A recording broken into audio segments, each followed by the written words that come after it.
আসসালামু আলাইকুম ভিউয়ার্স। আজকে আমি গ্রাম বাংলার মাঠের যে প্রাকৃতিক দৃশ্য সেটাই আপনাদের মাঝে তুলে ধরব। ভিউয়ার্স, আপনারা এই মুহূর্তে দেখতে পাচ্ছেন আমাদের দেশের প্রধান হত্যকারী পাটের যে প্রাকৃতিক দৃশ্য সেটাই কিন্তু এই মুহূর্তে আমি আপনাদের মাঝে তুলে ধরছি। ভিউয়ার্স, আপনারা এই মুহূর্তে দেখতে পাচ্ছেন আমাদের দেশের এই প্রধান অর্থকারী ফসল পাট কিন্তু এখন অনেকটাই বেড়ে উঠেছে। এই তীব্র হিট অ্যালার্টের কারণে কিন্তু সরকার থেকে যেহেতু এই হিট অ্যালার্ট জারি করা হয়েছে, তারই ফলে কিন্তু এই বর্তমান সময়ে সম্পূর্ণ বাংলাদেশ তথা পৃথিবীর বিভিন্ন স্থানে কিন্তু প্রচণ্ড এই তীব্র তাপদাহ বইছে ভিউয়ার্স, যার ফলে কিন্তু এই মাঠঘাটের বর্তমান পরিস্থিতি কিন্তু একদম সম্পূর্ণ এই তাপদাহের কারণে কিন্তু ফসলের বেড়ে উঠতে মারাত্মক বিঘ্ন ঘটেছে।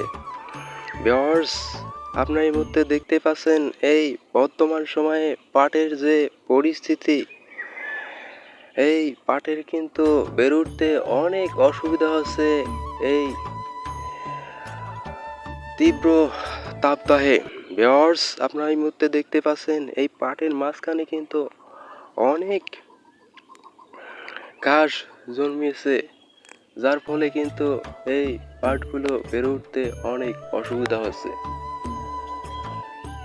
ভিউয়ার্স, আপনারা এই মুহূর্তে দেখতে পাচ্ছেন বর্তমান সময়ে এই পাটের যে বর্তমান অবস্থা, তীব্র তাপদাহের কারণে কিন্তু আমাদের দেশের বর্তমান সময়ে কৃষকেরা অনেক তাদের যে কঠোর পরিশ্রম, সেই পরিশ্রম করে কিন্তু সঠিক ফসল ফলাতে পারছে না। এই মুহূর্তে আপনারা দেখতেই পাচ্ছেন ভিউয়ার্স, এই যে দেখতে পাচ্ছেন আমাদের দেশের যে সোনালী ফসল, এই ফসলের যে প্রাকৃতিক দৃশ্য, প্রকৃতির লীলাভূমি আমাদের এই বাংলাদেশ। এদেশের মাঠে ঘাটে সোনার ফসল ফলে এই ফসলের মাঝে মিশে আছে আমাদের দেশের প্রকৃতির যে মনোমুগ্ধকর ও গৌরব।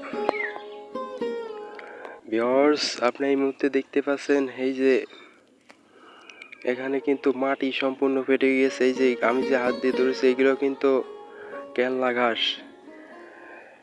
এই ঘাসগুলোই কিন্তু পাটের, এই যে দেখতে পাচ্ছেন এটার থেকে কিন্তু অনেক অসংখ্য পরিমাণে ঘাস, একটা বিচি থাকলে কিন্তু অনেক ঘাস জন্মায় এবং এই ফসল বেড়ে উঠতে বাধা বিঘ্নতা সৃষ্টি করে। এই মুহূর্তে আপনারা দেখতেই পাচ্ছেন এই যে মাটি কিন্তু সম্পূর্ণ এই মুহূর্তে ফেটে গিয়েছে এই তীব্র তাপদাহে। তো ভিউয়ার্স, সবাই ভালো থাকবেন। আমি নেক্সট ভিডিওয়ে ফিরবো অন্য কোনো বিষয় আলোচনা নিয়ে।